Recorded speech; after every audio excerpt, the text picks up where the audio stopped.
ये तो बात सिर्फ एक मुख्यमंत्री की नहीं है। आधा दर्जन पार्टी के लोग, ब्यूरोक्रेट्स, पत्रकार, कोई बचा नहीं कि भारत सरकार सिर्फ ये बता दे कि आपने सॉफ्टवेयर को एक्वायर करने के लिए पैसे दिए कि नहीं दिए। वो तो आज मेरा है, कल तुम्हारा हो सकता है। सर वही ममता बनर्जी ने भी इसको लेकर कहा है, ममता बनर्जी ने, कि हम 16 अगस्त को खेला दिवस मनाएंगे, हमें बीजेपी को हटाना है और हमारी आज़ादी खतरे में है क्योंकि एजेंसियों का दुरुपयोग हो रहा है और जिस तरीके से सामने मामला है काफ़ी गंभीर और चिंता का विषय। ये तो बात सिर्फ एक मुख्यमंत्री की नहीं है, क्योंकि इसमें लगभग आधा दर्जन पार्टी के लोग, ब्यूरोक्रेट्स, पत्रकार, कोई बचा नहीं। तो ये स्पेसिफिक टारगेट क्यों किए गए थे, क्या पृष्ठभूमि थी, किसको लाभ था, किसको नुकसान था, ये तो पॉलिटिकल फॉल आउट है।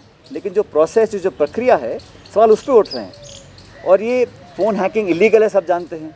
लेकिन ये जो कंपनी है जिसने खुलासा किया है, तथ्यात्मक आंकड़ों के साथ खुलासा हुआ है, तो ये ऑटोमेटिक और स्वाभाविक जिम्मेदारी बन जाती है पार्टी इन पावर की, सरकार की, कि इसमें पूरा इंडिपेंडेंट एक वाइट पेपर जारी करें।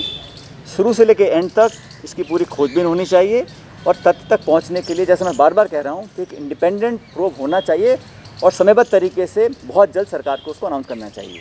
यही तो सवाल है। यही सवाल कल पूछा कांग्रेस के साथियों ने कि भारत सरकार सिर्फ ये बता दे कि आपने सॉफ्टवेयर को एक्वायर करने के लिए पैसे दिए कि नहीं दिए। और जब वो कंपनी क्लेम करती है कि सिर्फ सॉवरेन गवर्नमेंट्स इसको एक्वायर कर सकती हैं, तो फिर बहुत कुछ कहने को बचा नहीं। लेकिन फिर भी मैं समझता हूँ, हम किसी बाहर के विदेशी कंपनी या किसी और के स्टेटमेंट पे क्यों जाएं। हमें अपने खुद के भारत सरकार के माध्यम से ही जांच का गठन करना चाहिए ताकि खुलासा हो। और ये मामला कहाँ तक जाएगा पता नहीं, क्योंकि ये जो नाम आए हैं ये अभी एक छोटी लिस्ट है। और भी लोग इसमें थे, कौन कौन इन्वॉल्व हो सकते हैं। और इस जांच को ना कराने का कोई कारण नहीं है भारत सरकार के पास। इसलिए हम लोग बार बार वो पूरे देश में, क्योंकि ये आम व्यक्ति की जो प्रिवेसी है, जो भारत सरकार संविधान ने हमको एक गारंटी किया है, उस पर बहुत बड़ा एक प्रश्न चिन्ह उठ गया है। और अगर हम इसको एड्रेस नहीं करेंगे तो लोगों का विश्वास उठ जाएगा। वसुंधरा राजे के लिए भी एक पोटेंशियल टारगेट है इसमें। क्या आपको लगता है कि कई लोग जानना चाह रहे थे कि वसुंधरा राजे जी क्या कर रही हैं, उनका क्या मूव है राजस्थान में और राजस्थान के बाहर? क्या सवाल है देव उनको भाई, जिसका भी किया है, बात ये नहीं है कि किसका किया है।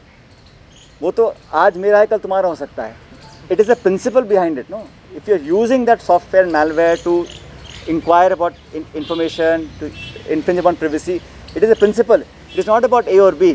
हमने तो संस्थात्मक जो ये मुद्दा उसका हमने इशू बनाया है। बीजेपी, कांग्रेस, जनता दल, वो दैट्स अ लेटर इशू। इसका पॉलिटिकल यूज़ किया, राइवल्स, ओपोनेंट्स, वो अलग बात है। But why and how is this being allowed, that is a moot question and people in power have to answer for that. You can't shy away, you can't blame international conspiracy, you can't blame opposition for all the facts that are now on the table. And the government of France has already ordered an inquiry. There is no reason why the government of India should not do the same.